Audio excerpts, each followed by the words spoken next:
Welcome everybody to another episode of the X Connect podcast. Today I'm delighted to have Garrett Ryan on the show. He is a Chicago native and a historian and YouTuber, and he is the creator of the channel Told in Stone, which has over 600,000 subscribers on YouTube. And he has been here at Exeter the past couple of days speaking with students all about ancient Rome. And Mr. Ryan also has a PhD from Michigan for both ancient Rome and ancient Greece. So he's definitely an expert in his lane. And it's great to have you on the show today. Thanks for inviting me, Craig. Really appreciate it. So history, for most people, they learn it in school. They hear it goes in one ear, out the other. It doesn't really cling on. Was there a moment in your childhood where you felt history stopped being just interesting and really became a part of your life the way it is today? I think I was always curious about the past. I was just born with that. It was intrinsic. But when I was 14, I went to Rome for the first time with my parents. And seeing these buildings, seeing the Colosseum, the Forum, the Pantheon, these monuments that were 20 centuries old, it just riveted me. I remember putting a hand to one of the sun-warmed columns of the Pantheon and thinking, how many hands before mine have touched this? So I think that experience really did transform how I saw the past and made it seem like something that I wanted to get to know much better. Hearing your history lectures these past couple of days, it's clear that you're an expert, for one, but you're also very confident in everything you're saying maybe from a perspective that you have on a certain time or a certain view. Where does that confidence come from? I think it's just the passion speaking in a lot of ways. It's something that I care a lot about, and I want to share that with people. And it's just experience, too. When I began teaching, when I was a grad student, I wasn't very good. I had no idea how to get students engaged, involved, interested. But your classmates really do care about this stuff. They want to learn more, and they're very willing, even eager, to engage, debate, discourse about it. It's been great.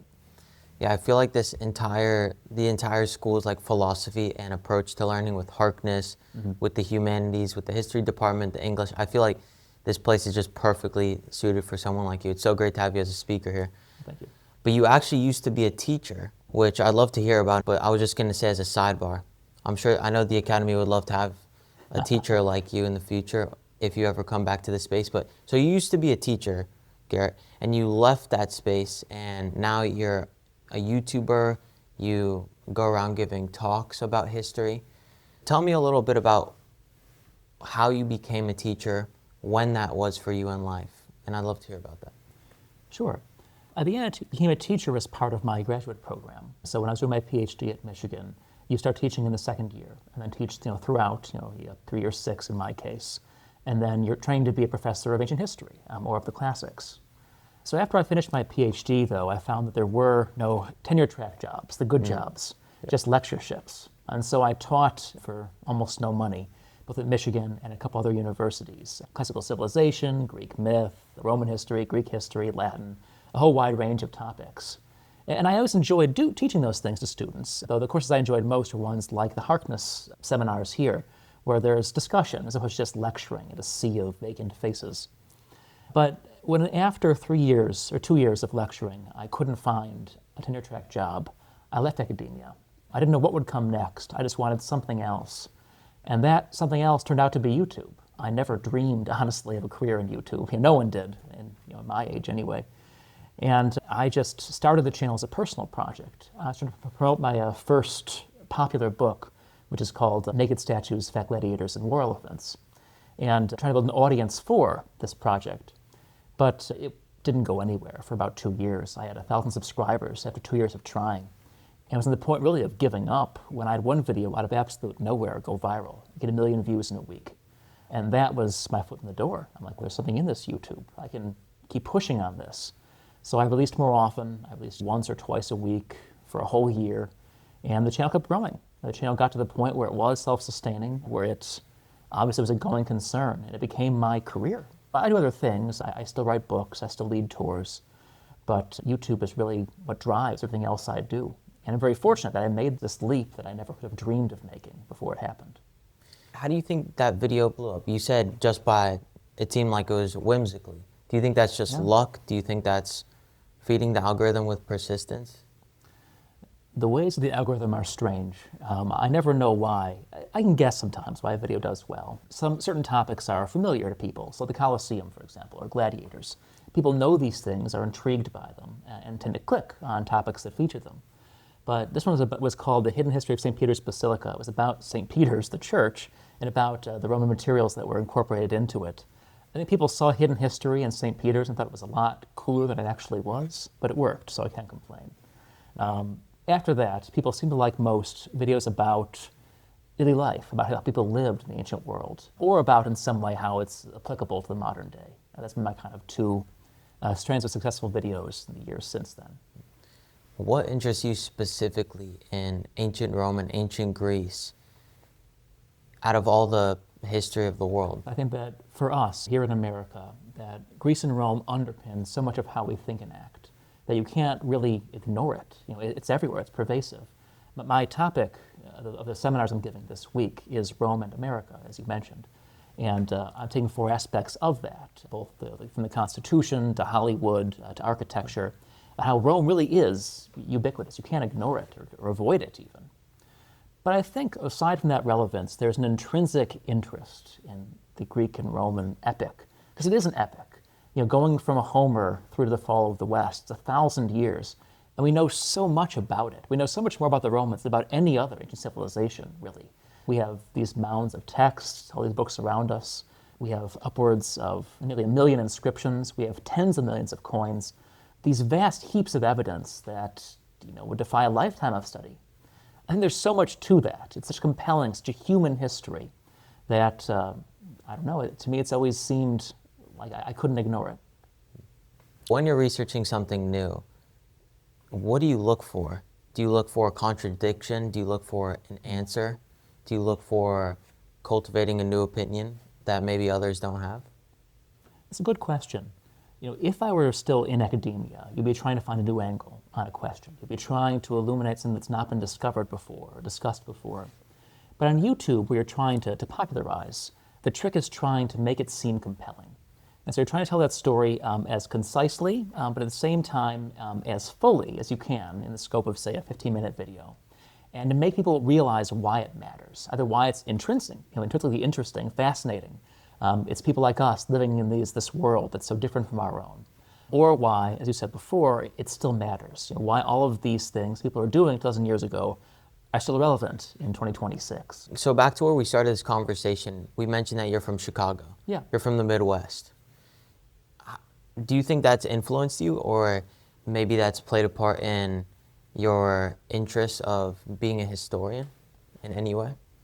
I think that growing up as I did in sort of a boring tract house suburb of Chicago, where every building was 10 or 15 years old, and there were little stick trees along the streets, and nothing very interesting going on anywhere else, I was drawn to the idea of a deep past, the idea of one that was 20 centuries old, of these histories of long ago and far away.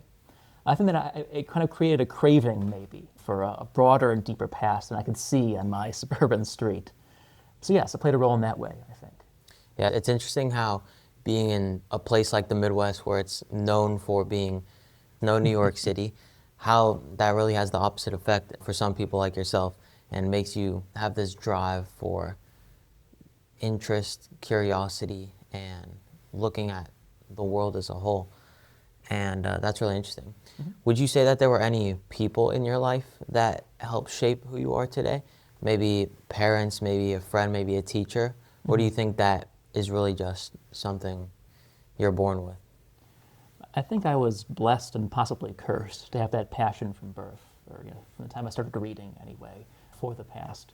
But it was very much shaped by my parents, who gave me all the weird books I was asking for even as a young kid, and also by my Latin teacher in high school, who really was an excellent teacher and helped me to see how much more there was to the past, and to Latin even, than you would get from your grammatical tables or the texts we were reading.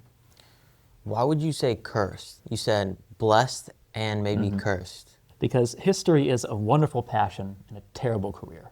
I've been fortunate that I've found a way to translate what I did in my training into this new career on YouTube. But many of my fellow classmates are working in fields far removed, let's say, from what they were trained to do. And it can be very hard for someone. It was hard for me for a few years to have all of this passion, all this training, and to know or to think that no one else seemed to care, that there was no job, that there was no life in it. So yeah, it's not an easiest path to follow. It's not a growth industry, the classics.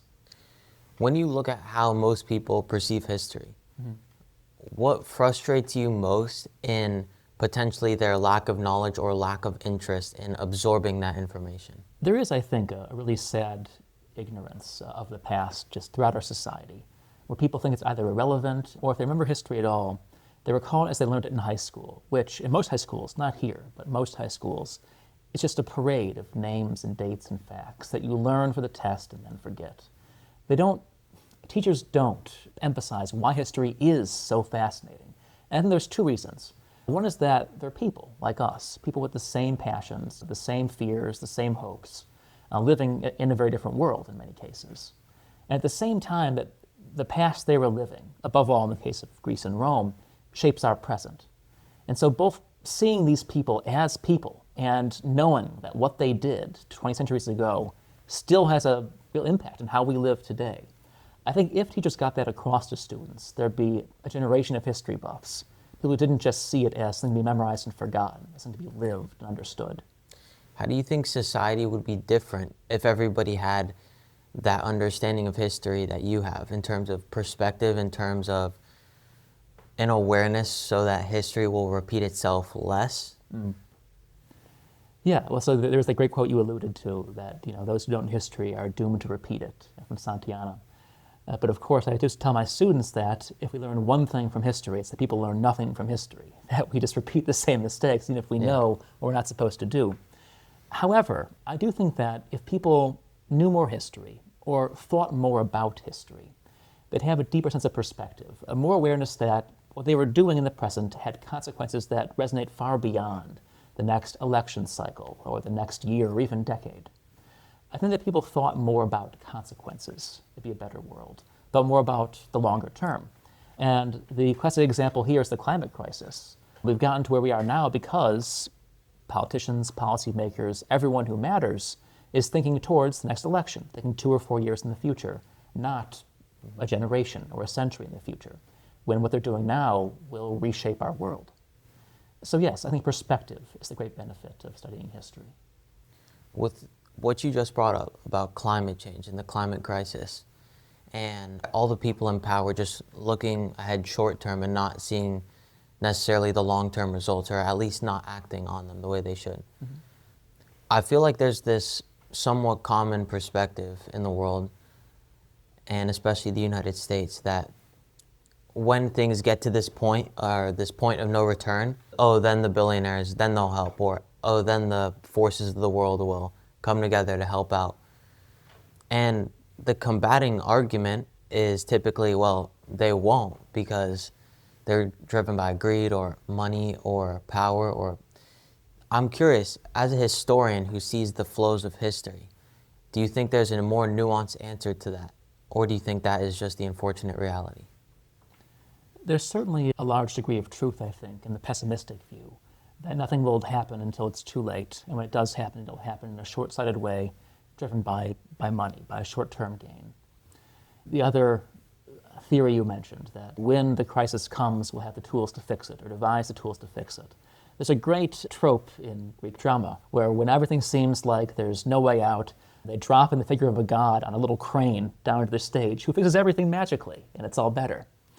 It's certainly true that we've reached a point, Uncharted Waters, texts we couldn't have imagined even a few years ago.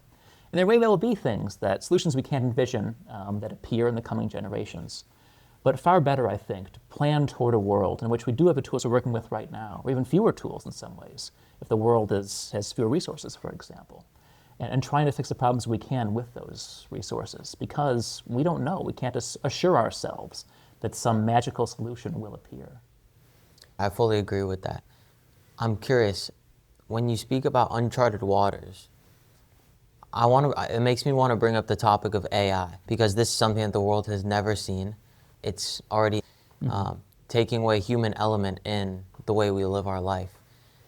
Do you think that this is one of those times where everyone has this vague idea of, oh, everything is going to change, like the world is going to end type of feeling, when the reality is that the world always goes on as we see in history?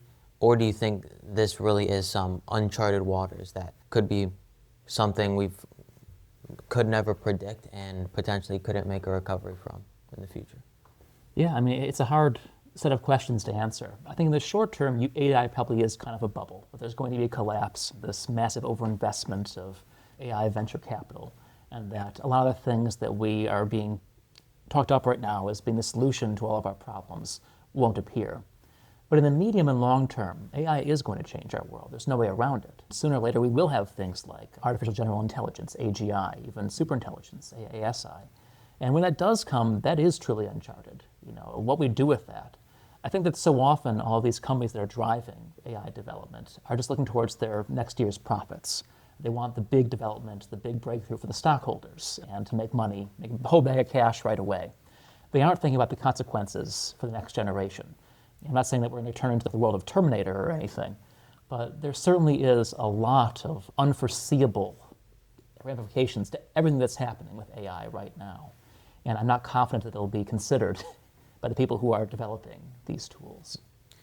What do you think all these actions of thinking short term instead of long term, maybe not just specific to AI or climate change, but generally, what do you think that says about humanity? As a historian, it says that we're the same animal we've always been, honestly, that everyone might say that they're living for posterity. George Washington, famously, I took this in my first lecture, would model himself on trying to become an exemplar for future generations. That's great, but most of us aren't Washington. Most of us are just trying to live our lives in the moment, looking forward to the next paycheck, to the next child, to the next generation. And we're not conditioned in a lot of ways to think that far ahead. But history's benefit is to be the antidote to our natural short-sightedness as a species, to give us that tool that says, okay, this is not a blueprint for the future, because the past is different. It's a different country. But it is a different environment in which to think. It's a contrast to the present. It's a reminder that what's coming is going to be different from what it is now. So, as I mentioned before, that studying history can be a way, a corrective, to our natural kind of blithely skipping into the future, sailing into off the edge of the world.